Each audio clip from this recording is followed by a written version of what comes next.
Islandia adalah negara Nordik yang terletak di kawasan Skandinavia, tepatnya di barat Laut Eropa dan di pertemuan Samudra Atlantik Utara. Negara ini dikenal luas karena keindahan alamnya dan sektor pariwisatanya yang kuat. Namun, pada tahun 2008, Islandia mengalami salah satu krisis ekonomi terburuk dalam sejarahnya. Tingkat pengangguran yang sebelumnya hanya sekitar 2%, melonjak drastis menjadi 9%, setara dengan sekitar 16.650 orang kehilangan pekerjaan hanya dalam hitungan bulan. Lonjakan ini memicu gelombang protes besar-besaran yang dikenal sebagai Revolusi Panci, Pots and Pans Revolution, karena masyarakat turun ke jalan dengan memukul-mukul panci sebagai bentuk kemarahan terhadap pemerintah.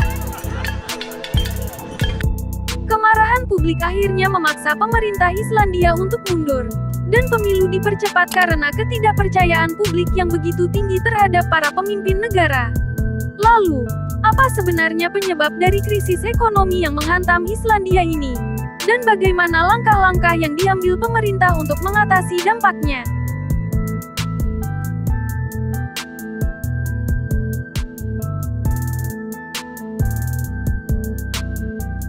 Penyebab krisis Islandia pada tahun 2008 berakar dari kegagalan 3 perusahaan perbankan terbesar, Kaupthing, Landsbanki, dan Glitnir. Pada tahun 2001, pemerintah Islandia melonggarkan regulasi sektor keuangan. Bank-bank diizinkan meminjam uang dalam bentuk mata uang asing dalam jangka pendek, serta menjual produk finansial seperti deposito dan obligasi kepada investor luar negeri. Untuk menarik minat, mereka menawarkan suku bunga tinggi, mencapai 15%.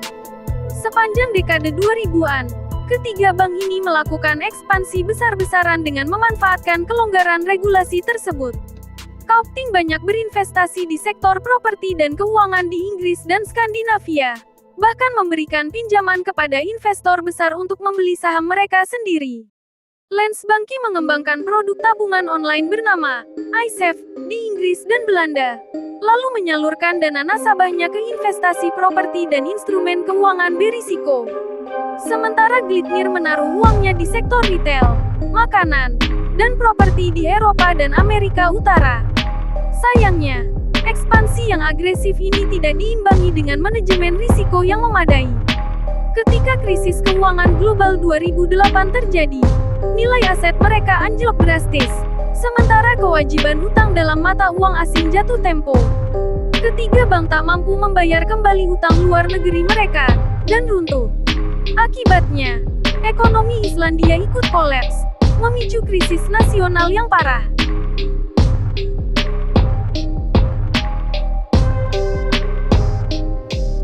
Dampak krisis keuangan Islandia sangat-sangat signifikan, di dalam dan luar negeri. Di dalam ketiga bank terbesar, yang menguasai lebih dari 90% sistem keuangan Islandia, kolaps hanya dalam hitungan minggu. Negara harus menasionalisasi dan membentuk bank baru untuk menjalankan fungsi dasar perbankan. Tingkat pengangguran pun ikut melonjak dari sekitar 2% menjadi lebih dari 9% hanya dalam beberapa bulan.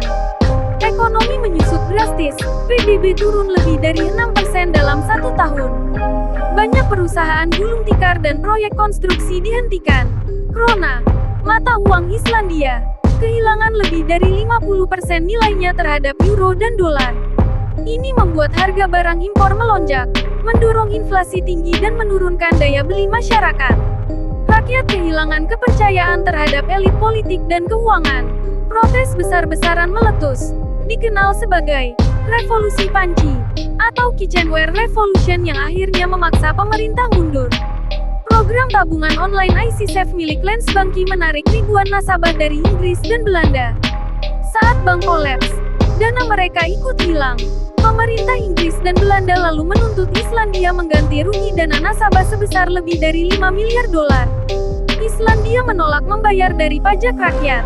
2 kali referendum digelar dan rakyat Islandia menolak membayar hutang tersebut. Kasus dibawa ke pengadilan EFTA, European Free Trade Association, dan pada 2013, pengadilan menyatakan Islandia tidak bersalah secara hukum. Hubungan Islandia dengan Inggris dan Belanda sempat memburuk. Inggris bahkan menggunakan undang-undang untuk membekukan aset Islandia di negaranya. Namun, pemulihan Islandia tidak hanya datang dari kebijakan ekonomi dan restrukturisasi perbankan. Pada tahun 2010, 2 tahun setelah krisis, gunung berapi Eyjafjallajökull meletus.